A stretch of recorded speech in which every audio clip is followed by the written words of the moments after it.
पश्चिम बंगाल में एसआईआर की प्रक्रिया का मुद्दा अब सुप्रीम कोर्ट तक जा पहुंचा है। सुप्रीम कोर्ट में आज इसको लेकर सुनवाई हुई, जिसकी दलीलें खुद मुख्यमंत्री ममता बनर्जी ने पेश की। जी हां, मुख्यमंत्री ममता बनर्जी खुद सुप्रीम कोर्ट पहुंची।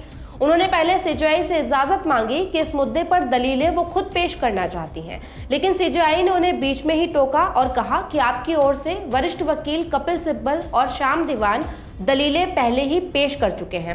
आपको बता दें कि पश्चिम बंगाल में एसआईआर को लेकर पिछले लंबे समय से विवाद चल रहा है। हालांकि देश के अलग अलग राज्यों में एसआईआर की प्रक्रिया हुई, लेकिन पश्चिम बंगाल में सबसे ज्यादा तनाव देखने के लिए मिला। ममता बनर्जी ने सरकार पर आरोप लगाया कि चुनाव आयोग को जबरदस्ती घसीटा जा रहा है, चुनाव आयोग पर दबाव बनाया जा रहा है कि पश्चिम बंगाल से बहुत सारे वोटर्स को जबरदस्ती हटाया जाए, और ऐसा ही प्रक्रिया के दौरान हो रहा है। मुख्यमंत्री ममता बनर्जी का कहना है कि छोटी छोटी स्पेलिंग्स को मिस्टेक बताकर उनके डॉक्यूमेंट्स को रद्द किया जा रहा है, जबकि अन्य राज्यों में ऐसा नहीं हो रहा है। केवल पश्चिम बंगाल में लोगों के दस्तावेजों को स्वीकार्य नहीं किया जा रहा, और ऐसे में कई सारे वोटर्स जो वोट देने से वंचित हो जाएंगे। ये सब कुछ चुनाव के पहले जानबूझकर एक प्लानिंग के थ्रू किया जा रहा है। आज सुप्रीम कोर्ट में इसको लेकर सुनवाई हुई। क्या कुछ सीजेआई ने कहा, क्या कुछ इलेक्शन कमीशन ने कहा और ममता बनर्जी ने अपनी दलीलों में क्या कुछ बताया, सब कुछ हम आपको इस वीडियो में बताएंगे। लेकिन सबसे पहले बताते हैं कि एसआईआर को लेकर आखिर पश्चिम बंगाल में इतना विवाद क्यों है। दरअसल मुख्यमंत्री ममता बनर्जी का साफ आरोप है कि चुनाव से पहले जानबूझकर बंगाल को निशाना बनाया जा रहा है।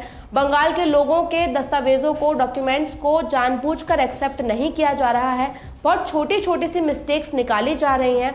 अगर लड़की की शादी हो जाती है, वो अपने ससुराल में चले जाती है, अगर वो अपना नाम चेंज करती है, अपने नाम के आगे अपने पति का नाम लगाती है, तो ऐसे डॉक्यूमेंट्स को भी रद्द किया जा रहा है। और ऐसे में बहुत सारे जो वोटर्स हैं, 3 करोड़ से ज्यादा ऐसे वोटर्स हैं जिनका नाम वहां से हटा दिया जा रहा है। ममता बनर्जी के ये आरोप बीजेपी पर सीधे सीधे थे। वो कई बार सोशल मीडिया पर इसको लेकर अपनी प्रतिक्रियाएं दे चुकी हैं। मीडिया से बातचीत में वो सीधे तौर पर बीजेपी पर इसको लेकर आरोप लगा चुकी हैं, और अब तो उन्होंने इलेक्शन कमीशन को व्हाट्सएप कमीशन भी बता दिया है। खुद सीजेआई के सामने अपनी दलील रखते हुए ममता बनर्जी ने कहा कि इलेक्शन कमीशन, व्हाट्सएप कमीशन, जो कि बीजेपी के इशारे पर बंगाल में काम कर रहा है और बंगाल से बहुत सारे वोटर्स को जबरदस्ती हटाया जा रहा है। अब आपको बताते हैं कि ममता बनर्जी के वकीलों ने क्या कुछ दलीलें दी और सुप्रीम कोर्ट में आज सुनवाई के दौरान क्या कुछ हुआ। पब्लिक जनता नहीं चुनेगा गवर्नमेंट, न इलेक्शन कमीशन इलेक्शन का पहले गवर्नमेंट चुनेगा। और क्या क्या चाहिए? खाली अपना बेटी के लिए, दामाद के लिए, जिसको डीएम बनाने के लिए। अरे उसका क्रेडिबिलिटी है तो खुद बनेगा, इसके लिए आप डरते हैं। पर्दा का पीछा में क्या है? हमने बोला आपको भी एक दिन सफर करने पड़ेगा। आप ऐसा वापिस वोट करेंगे तो हम लोग मैदान में लड़ेंगे। हम देखता है आपका पास बीजेपी का पावर है, हमारा पास जनता का पावर है। वरिष्ठ अधिवक्ता श्याम दीवान ने अदालत को बताया कि फाइनल वोटर लिस्ट के लिए अब सिर्फ 11 दिन बचे हैं और ये प्रक्रिया 14 फरवरी तक पूरी होनी है, जबकि इस मामले की सुनवाई के लिए केवल 4 दिन का समय बचा है। उन्होंने कहा कि राज्य में करीब 32 लाख अनमैप्ड वोटर्स हैं और लगभग 3 करोड़ नामों में लॉजिकल डिस्क्रिपेंसी पाई गई है, जो कुल मतदाताओं का करीब 20% है। श्याम दीवान ने मांग की कि चुनाव आयोग को लॉजिकल डिस्क्रिपेंसी लिस्ट में शामिल कर मतदाता का नाम सार्वजनिक करना चाहिए। उन्होंने कहा कि सुप्रीम कोर्ट के पूर्व निर्देशों के बावजूद कई मामलों में केवल नाम, उम्र और लिंग दर्ज है, लेकिन ये नहीं बताया गया कि मतदाता का नाम सूची से क्यों हटाया गया। लोगों को ये जानने का अधिकार है कि वह वोटर लिस्ट में क्यों नहीं है।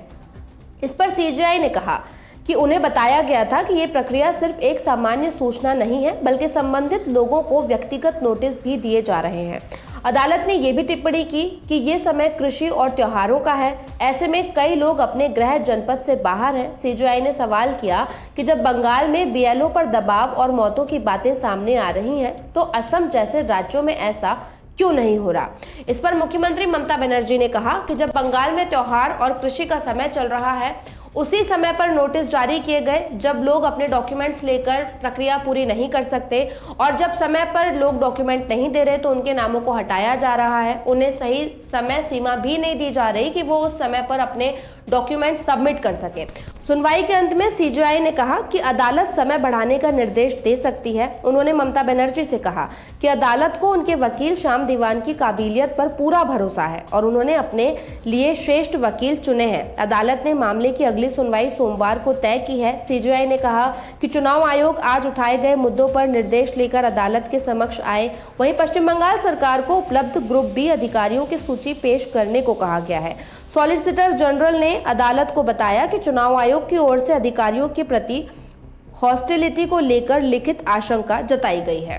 ममता बनर्जी के इन आरोपों पर सीजेआई ने भी उन्हें समझाइश दी और बताया कि उनके वकील की ओर से जो कुछ भी दलीलें दी गई थी उन्हें पूरी तरीके से सुना गया है और अब इस मामले में सुनवाई सोमवार को पूरी की जाएगी। सोमवार यानी 9 फरवरी को सुप्रीम कोर्ट में इसको लेकर अगली सुनवाई होगी और तब बंगाल में एसआईआर की प्रक्रिया को लेकर जो है फाइनल डिसीजन सामने आएगा।